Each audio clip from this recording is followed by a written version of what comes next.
The gods, meanwhile, had sat down in assembly with Zeus on Olympus's golden floor. Lady Hebe served them with nectar, and they drank each other's health from cups of gold as they looked out over the Trojans' town. Zeus, son of Cronus, now tried to irritate Hera by needling her, though he did not really mean what he said. Two of the goddesses are on Menelaus' side, Hera from Argos and Athene from Alalcomene, but they are happy just to sit up here and watch, whereas laughter-loving Aphrodite is always at Paris's side, shielding him from death. Only a moment ago she whisked him off when she thought his end had come. Nevertheless, victory has certainly gone to warlike Menelaus, and we should now consider what to do next. Are we to stir up evil war again, with all the sound and fury of battle, or shall we make peace between the two sides? Subject to your approval, this would mean that Lord Priam's town would survive, and Menelaus take Helen back. So he spoke, and Athene and Hera muttered darkly to each other. They were sitting close together, plotting trouble for the Trojans. Athene held her tongue and said nothing, but glared at Father Zeus, seething with indignation. Hera, however, could not contain her rage and spoke out. "Dread son of Cronus, what are you suggesting now? How can you think of making all my efforts count for nothing? The pains I took, the sweat that poured from me as I toiled round in my chariot and gathered the army to make trouble for Priam and his sons. Do what you like, then, but not all the rest of us gods will approve." Angrily, Zeus, who marshals the clouds, replied, "You are impossible. What injury can Priam and his sons have done to you? To account for the vehemence of your desire to sack the well-built town of Ilium, you would satisfy your rage only if you stormed through the gates and long walls and ate up Priam, his children, and the rest of the Trojans raw. Act as you see fit. I don't wish this difference of ours to develop into a serious breach. But I will tell you something else, and you bear it in mind. When it is my turn to desire the sack of a town, and I choose one where favourites of yours are living, make no attempt to curb my anger, but let me have my way, since I have given in to you this time of my own accord, though much against my inclination. For of all the towns that mortal men live in under the sun and starry sky, I prized sacred Ilium closest to my heart, with Priam and the people of Priam of the good ash spear. My altar never lacked its share of generous offerings, libations of wine, and the fat from burnt sacrifice, the honour that gods have been granted as our right." Ox-eyed Lady Hera replied, "The three towns I love best are Argos, Sparta, and Mycenae, with its broad streets. Sack those whenever they incur your hatred. I shall not make a stand on their behalf, nor begrudge them to you.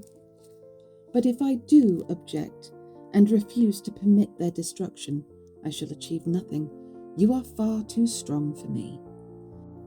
And yet my efforts must not count for nothing, because I too am divine, and our parentage is one.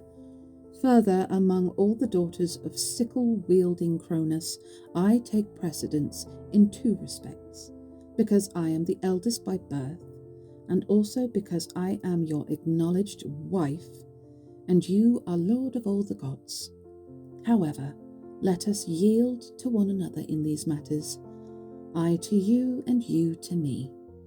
The rest of the immortal gods will then follow our example. Now immediately instruct Athene to visit the Trojan and Greek battle lines and try to arrange for the Trojans to be the first to break the oaths made with the proud Greeks." So she spoke, and the father of men and gods complied, At once he spoke to Athene with winged words. Off with you immediately to the Trojan and Greek battlefront, and try to arrange for the Trojans to be the first to break the oaths made with the proud Greeks. With these words he encouraged Athene, who had already set her heart on action. She came swooping down from the heights of Olympus like a meteor that Zeus, son of sickle-wielding Cronus, discharges as a warning to sailors or to some great army on the land. Blazing, it shoots out a mass of sparks. That was how Pallas Athene looked as she sped to earth and leapt in among the troops. The horse-taming Trojans and Greek men-at-arms were awestruck at the sight. They looked at each other and said as one man, "This means dreadful war, and all the sound and fury of battle are on us again, or Zeus, controller of war on earth, is to make peace between us." So Greeks and Trojans talked. Meanwhile, Athene disguised herself as a man and slipped into the Trojan ranks in the likeness of Laodocus, a mighty spearman. She was trying to find godlike Pandarus, and she found him, the handsome and mighty son of Lycaon, standing there beside the powerful shield-bearing force that had come under his command from the river Aesopus. She went up to him and spoke winged words. "Pandarus, shrewd son of Lycaon, you should do what I say. If you could bring yourself to shoot a flying arrow at Menelaus, you would cover yourself in glory and put every Trojan in your debt, Lord Paris most of all. He would be the first to come forward with splendid gifts if he saw Menelaus, warlike son of Atreus, brought down by a shot from you and laid out on the sad funeral pyre. Come, shoot at illustrious Menelaus, and promise the renowned Lycaonian-born archer-god Apollo an impressive offering of first-born lambs when you get back home to sacred Zelea." So spoke Athene, and she persuaded the fool. Then and there he unsheathed his polished bow. It was made from the horns of a full-grown wild goat that he himself had shot in the chest. He had been lying in wait for the animal and hit it as it emerged from its rocky hiding place. There it fell, on its back. The horns on its head, measuring over a meter across, had been prepared by a craftsman in horn who fitted them into the wooden bow stave, made it all smooth, and put a golden hook for the bowstring at the end. Pandarus then placed the bow firmly against the ground, bent and strung it, while his brave troops surrounded him with their shields to protect him from an attack by the warlike Greeks before he could get a shot at Menelaus. Then he took off the lid of his quiver and picked out a feathered arrow, as yet unused, black pain concealed within it. He quickly fitted the sharp arrow to the string and promised the renowned Lycaonian-born archer-god Apollo an impressive offering of first-born lambs when he got back to his sacred Zelea. He notched the arrow into the oxgut string, gripped it at the end and drew it back, till the string was touching his chest, and the arrow's iron tip lay alongside the bow. When he had bent the great bow into a circle, it gave a crisp twang, the string sang out, and the sharp arrow leapt into the air, eager to wing its way into the enemy ranks. But the blessed immortal gods did not forget you, Menelaus, and the first of these was war leader Athene, daughter of Zeus, who took her stand in front of you and warded off the piercing missile, turning it away just so much from your flesh, like a mother brushing a fly away from her gently sleeping child. With her own hand, she guided it instead to where the golden buckles of the belt fixed together and the body armour overlapped. So the sharp arrow stuck the fastened belt. It punched through this ornate belt and drove on through both the richly worked body armour and through the kilt that Menelaus wore as a last line of defence against flying weapons. This did more than all the rest to save him, though the arrow did penetrate that too. In the end the arrow just grazed his mortal flesh, and at once the dark blood came flowing from the wound. As a woman from Caria or Meonia stains ivory with purple dye to make a cheek piece for a horse, it is put in store, and every charioteer prays to see it on a horse of his, but it is in store to delight a ruler, as an adornment for his horse and badge of honour for his charioteer. So Menelaus blood-stained your handsome thighs and shins and ran down to your fine ankles. Agamemnon, lord of men, shuddered when he saw the dark blood streaming from the wound. Warlike Menelaus himself shuddered too, though when he saw that the arrowhead and its bindings had not sunk in, he recovered his composure.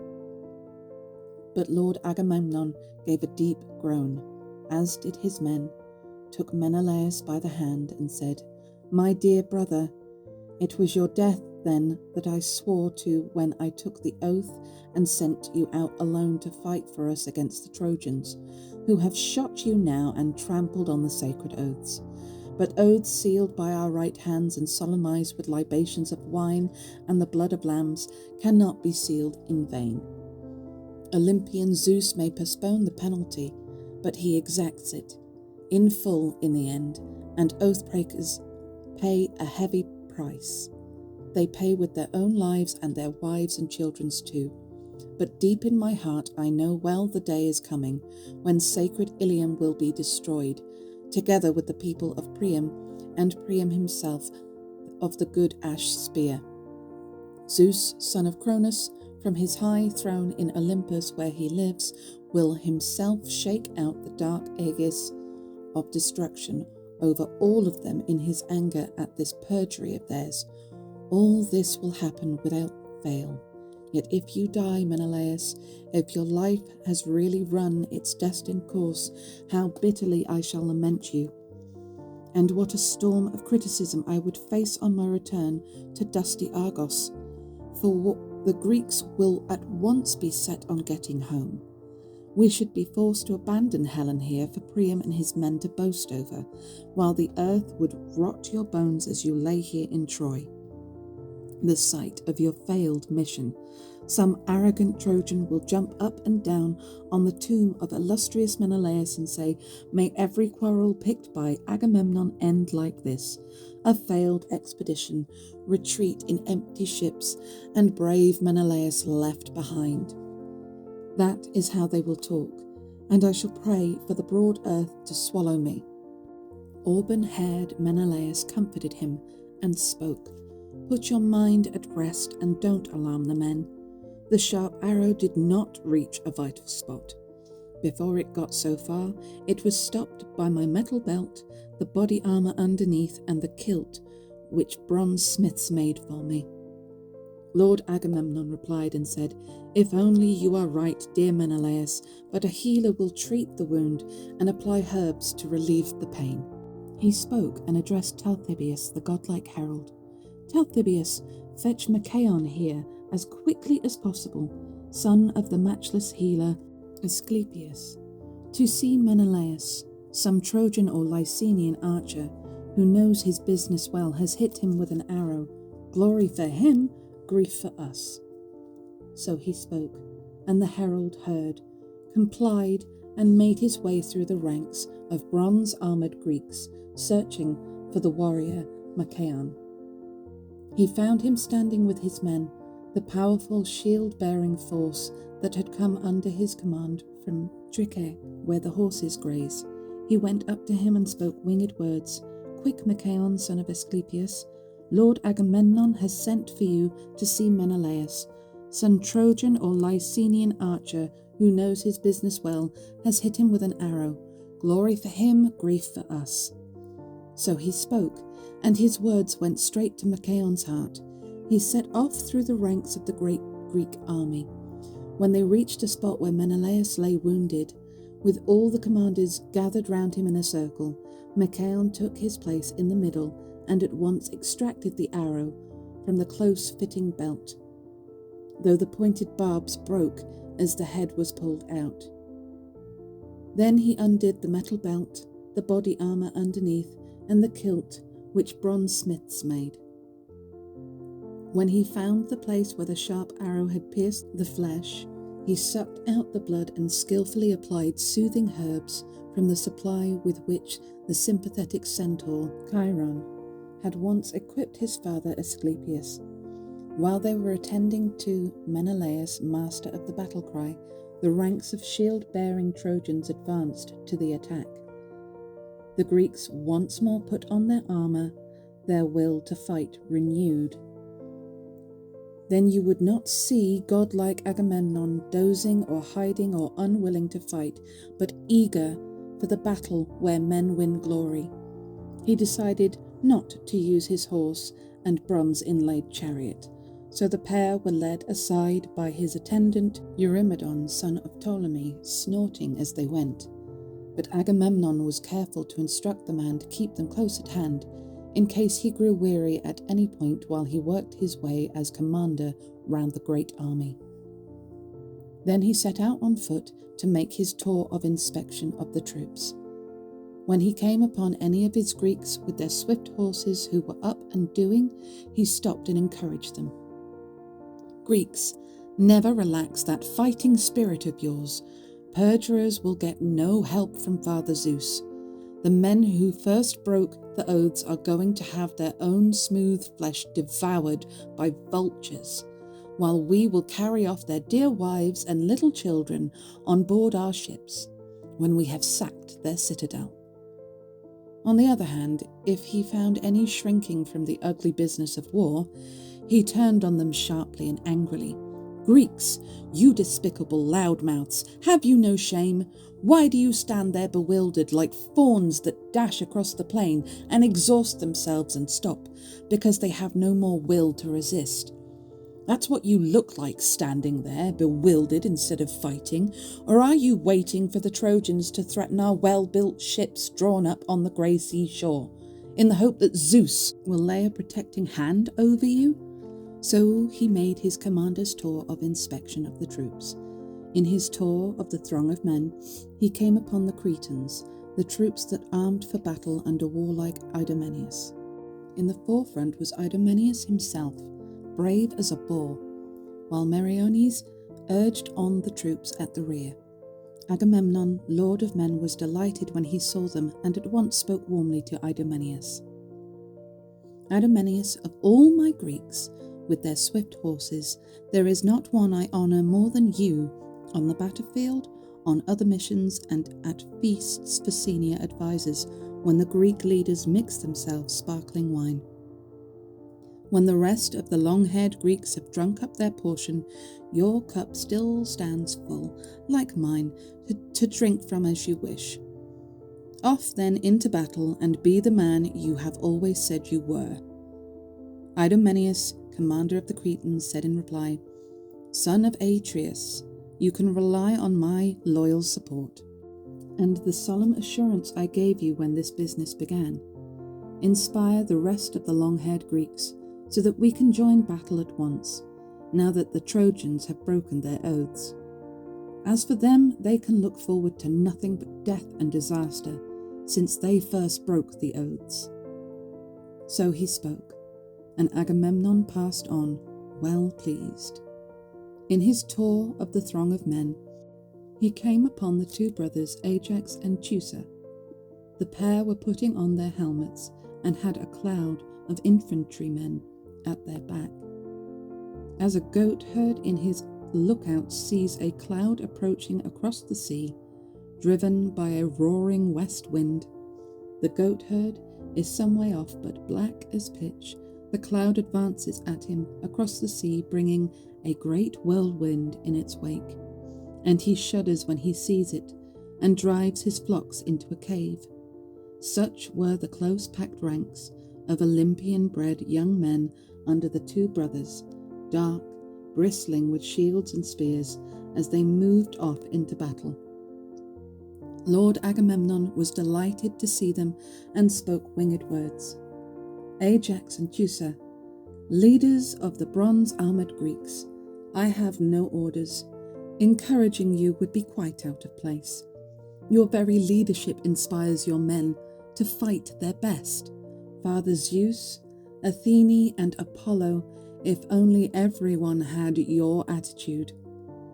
The town of Lord Priam would soon be captured, sacked, and turned over to Greek hands. With these words, Agamemnon left them and moved on to the others.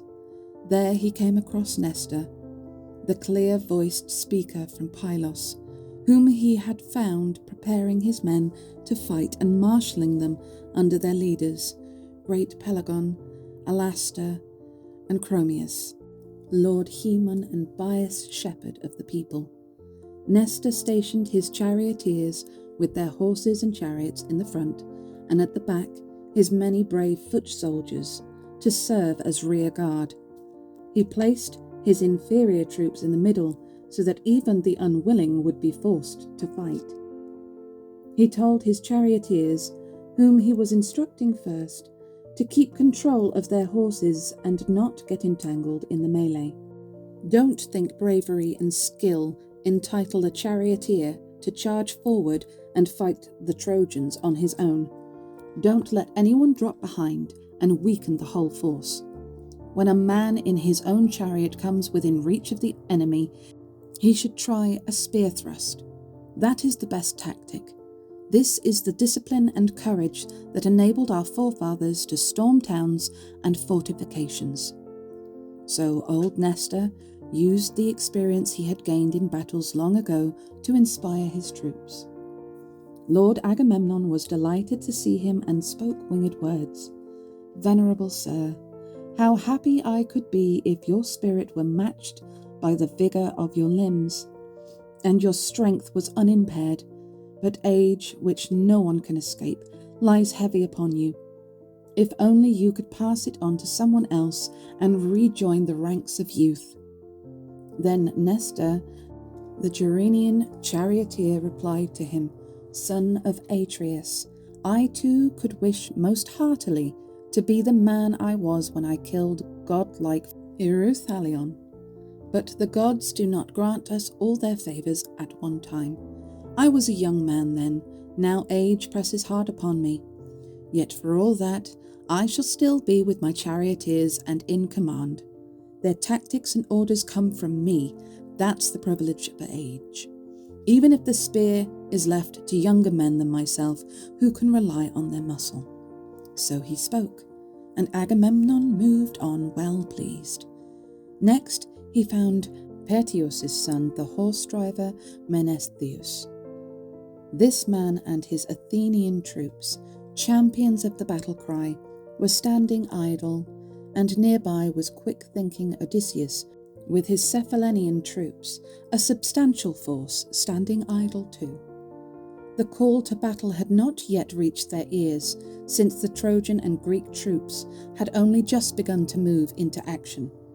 So they stood there and waited for some other Greek contingent to advance against the Trojans and signal the start of the fighting. When he noticed this, Agamemnon, lord of men, attacked them and spoke winged words. You, Menestheus, son of a noble father, and you, Odysseus, master of sharp practice, always looking out for number one. Why are you hanging back like this and leaving the others to advance? You ought to be taking your place in the front line, ready to bear the heat of battle. You two are the first to get an invitation from me when we lay on a feast for the senior advisers.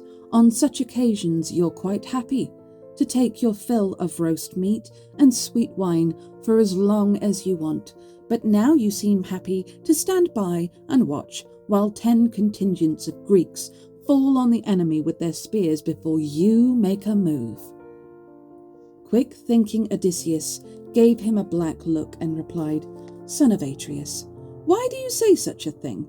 How can you maintain that, when we Greeks unleash the dogs of war against the horse-taming Trojans. We shirk the fighting? You'll have your wish, if that's what is troubling you, and see the father of Telemachus at grips with the front ranks of these horse-taming Trojans. As for you, you're all hot air." When Lord Agamemnon realized that Odysseus was angry, he smiled and answered with an apology. "Olympian-born, son of Laertes, resourceful Odysseus, I am not really attacking you, and I have no more orders to give. I know in your heart of hearts you are well disposed to me. In fact, we see eye to eye. On then, I'll make up for it later if I have said anything offensive. May the gods scatter it to the winds." With these words, Agamemnon left them and moved on to the others. He found Tydeus' son, great heated Diomedes, stationary there among the horses and finely built chariots. Sthenelus, son of Capaneus, stood close at hand. Seeing him, Agamemnon, lord of men, attacked him and spoke winged words. "Diomedes, son of that dauntless charioteer, Tydeus, what can I say? Why are you hanging back like this, just eyeing the lines of battle? It was not your father Tydeus' habit to hang back, but to come to grips with the enemy way out in front of his men. That is what people say who saw the man at work. They say he was the best of them all. I myself never met or saw him, though he did come to Mycenae once, not to fight, but on a personal mission with godlike Polynices in search of reinforcements. It was the time they were attacking the sacred walls of Thebes to drive out Eteocles. They entreated our people to provide adequate support, and our people were sympathetic and promised all they asked for. But Zeus made us change our minds with some unfavourable omens, so Tydeus and his men left Mycenae. When they had gone some way along the road and reached the meadows and reedy banks of the river Asopus near Thebes, the Greeks sent Tydeus with a message into the town. He entered and found a large group of Thebans, the people of Cadmus, feasting in the palace of their leader, mighty Eteocles. But even as a visitor, alone among a crowd of Thebans, Tydeus showed no fear. He challenged them to athletic contests and won easily in every case, since he had Athene to help him. This infuriated the horse-racing Thebans, and when Tydeus left, they gathered and laid an ambush in his path. 50 men with 2 leaders, Meon, a man like the gods, and resolute Polyphontes. But Tydeus dealt with them and brought them to a nasty end. He killed the whole party except the one he sent back to Thebes. Acknowledging signs from the gods, he let Meon go. That was Tydeus from Aetolia. You are his son, but you do not fight as he does, though you may be better when it comes to talking." So he spoke, and mighty Diomedes made no reply. He dutifully accepted the rebuke from the leader he respected. But Sthenelus, son of illustrious Capaneus, replied, "Son of Atreus, you know the facts, don't lie about them. I say we are far better men than our fathers. We did succeed in capturing 7-gated Thebes. With a weaker force, we stormed more powerful defences than they ever faced, because we trusted in Zeus's help and the signs that the gods sent us. But our fathers were destroyed through their own recklessness, so don't talk to me about our fathers in the same breath as us." Mighty Diomedes gave Sthenelus a black look and said, "Be quiet, man, and listen to me. I am not going to quarrel with Agamemnon, shepherd of the people, for encouraging the Greeks to fight. It is he who will get the credit if the Greeks beat the Trojans and capture sacred Ilium. But at the same time, if the Greeks are defeated, he will also get the grief. Come, Time for the two of us to call up that fighting spirit of ours." He spoke, and fully armed, leapt from his chariot to the ground. As he charged into action, the bronze rang terrifyingly on his chest. The bravest heart might well have quailed. As the waves of the ocean under a westerly gale race one after the other onto a booming beach, far out at sea the white horses rise, then break and crash thunderously on the shore, and arching up, climb headlands and send the salt spray flying. So one after the other, the Greek contingents moved relentlessly into battle. Each leader was issuing orders to his own command, but the men advanced in silence. You would not think so large an army was on the march or had a voice, so silent were they, in fear of their commanders, their ornate armour glittering as they advanced rank on rank. As for the Trojans, like sheep that stand in their thousands in a rich man's yard, yielding their white milk and bleating incessantly because they hear their lambs, so a hubbub went up through the great army. Their speech and dialects were all different, as they spoke a mixture of languages. The troops hailed from many parts. The war god Ares spurred on the Trojan forces, and grey-eyed Athene the Greeks.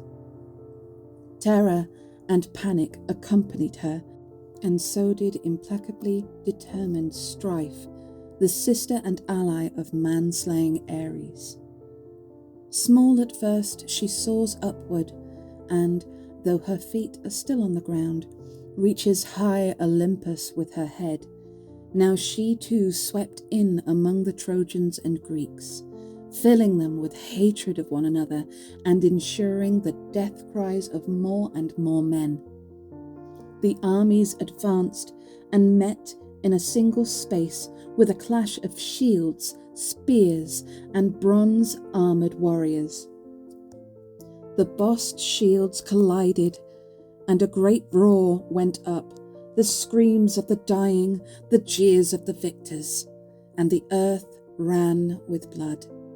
As two mountain rivers in winter, fed by their great springs higher up, meet in full spate in some deep ravine, while far off in the mountains a shepherd hears the thunder, such were the yelling and turmoil as two armies came to grips. Antilochus was the first to kill his man, brave Echepolus, who was fighting in full armour in the Trojan front ranks. Antilochus hit him on the ridge of his plumed helmet. The bronze spear hit Echepolus' forehead and pierced right through the bone. Darkness engulfed his eyes, and he crashed like a tower in the thick of action. As he fell, Lord Elephenor, leader of the great-hearted Abantes, seized him by the feet and tried to drag him quickly out of range, eager to strip him of his armour. But the attempt was short-lived, since Agenor saw him dragging the body away. With his bronze spear he stabbed Elephenor in the side, which his shield had left exposed as he bent over. Agenor brought him down, life left him, and a grim struggle between Trojans and Greeks developed over him. They leapt at each other like wolves, and man grappled with man. Then Ajax, son of Telamon, hit Anthemian's son Simoeisius, an unmarried young man at the prime of his youth. His mother bore him by the banks of the river Simois when she was returning from Mount Ida, where her father and mother had taken her to see to their sheep. So they called him Simoeisius. His life was too short to repay his parents for their loving care, for it ended when he met the spear of great-hearted Ajax. As the young man advanced among the front ranks, Ajax hit him in the chest by the right nipple. The bronze spear went clean through his shoulder, and he crashed to the ground in the dust like a poplar which grows in the hollow of a great water meadow, its trunk trimmed and the branches sprouting out at the top. The chariot maker cuts it down with his gleaming axe to make the wheel rims for a beautiful chariot, but leaves it now to lie and season on the bank. So Ajax slaughtered Anthemian's son Simoeisius. Now Priam's son, brightly armoured Antiphus, threw a sharp spear at Ajax through the crowd. Antiphus missed his man, but hit Leucus, one of Odysseus's brave comrades, in the groin as he was dragging Simoeisius away.